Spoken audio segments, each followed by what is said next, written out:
What's going on, guys? Ryan here with the Filthy Miata, aka Letty, aka fucking POS. No, just playing. It's not a piece of shit. It's a headache though. As you can see, got this bitch up on jack stands right now for a couple issues. First of all, this morning I had to get the car taken down to a local muffler / welding shop. Excuse me, it's like 100 degrees out here still. And they did a little bit of welding. And I'm gonna climb under the car and show you real quick what we got going on. Now, I'm pretty sure I posted this in another video, but had an issue with I guess it's part of the subframe where the lower control arm connects, where you have your camber and toe adjustments. Pretty much where an alignment shop would make some adjustments to get the alignment straight. And see if I can get up there and kind of give you an example. So right here, as you can see, it's kind of grinded down, got some weld right up in there. So what this is supposed to look like is actually supposed to look like this. It's really flush with the washer. It's not all bulging or separated. But as you could see on this one, you could tell it was starting to separate. So what the shop did was, one of the guys just kind of hammered it down a little bit, throw some weld in there, attempt to reshape that, and then did the same thing on the other side. Throw some weld on there, try to keep that C shape, so when I go to make my adjustment to fix the toe and the camber, that hopefully I'll get a better alignment than what I had before, because before it was just chewing through tires. I burned through 6 rear tires already, so 1.5 sets. So after that, I went and got some new wheels, new tires, actually, same wheels, new tires. I went from 205 50/15s down to 195. So gives it, hopefully it performs the same. You know, kind of like the way it looks. The 205s were blockier and just kind of really extra meaty looking. But with these 195s, kind of brings out that definition of that lip a little bit. So we'll see how they work, see how they do.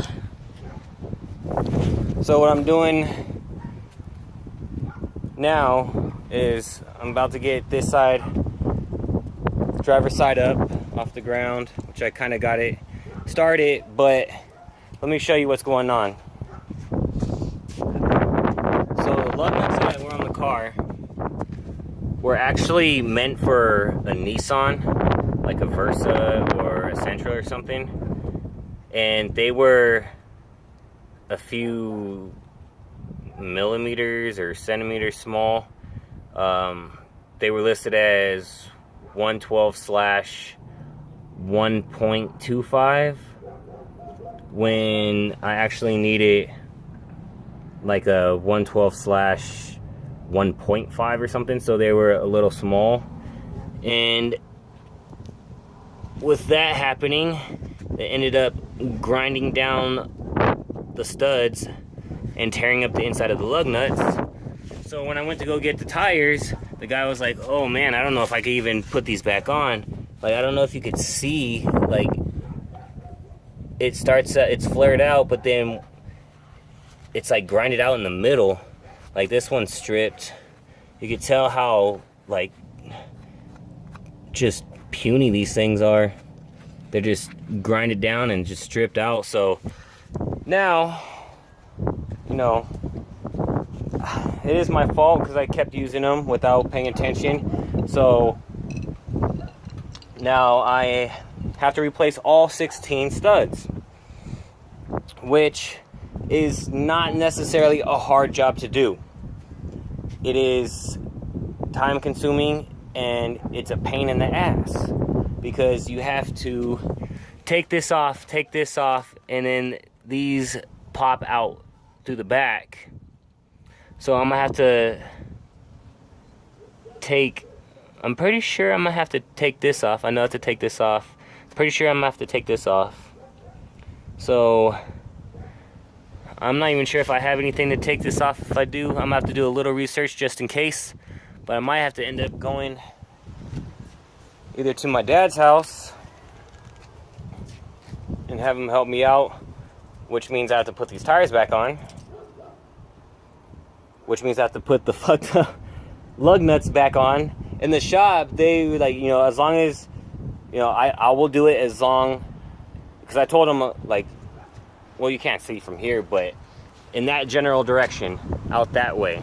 The shop was about, let's say a block and a half out that way. So he almost didn't want to do it. So I kind of pleaded like, hey, man, listen, you know, I'll pay for the work, I'll pay for the tires and everything. Just do what you can to get me home. I live 2 blocks down. And he's like, okay, I'm going to put 2 to 3 studs on each wheel. It's going to be good enough for you to get home, but you're going to have to change these studs out ASAP. So if I can't get that off to get those studs out, I'm going to have to drive on 2 to 3 studs per tire. There are 2 to 3 lugs per tire to my dad's house, which isn't a good idea, but I need to get this done because this is my daily and I can't afford to have this car on blocks for longer than a couple days. So, friendly piece of advice. If you're going to change lug nuts and put locking lug nuts or put colored lug nuts, the neochromes, the extended lug nuts, the spike lug nuts, whatever. If you're going to put some different lug nuts on than what your car originally came with, make sure you check the size and make sure they match with the size studs on your vehicle. Because you could snap studs, you could strip studs, wheels could fall off, lug nuts could fall off, and when you are drifting or racing or taking the highway to go to work and some shit falls apart and you just go sliding on your, you know, undercarriage and you have no wheels, that's very dangerous. So make sure you check that. So stay tuned, see how this turns out. If you guys like what you see and you're interested to see more, hit that like button, hit that subscribe button, turn your noties on so you know every time I upload a video, you'll be right there to watch it. Leave a comment, hate mail, love mail, just say what's up. I appreciate all of it. And until then, I'm gonna take the other side, the other wheels off and then see what I could do. So thanks for stopping by, thanks for checking out the video, and I'll catch you guys in the next one.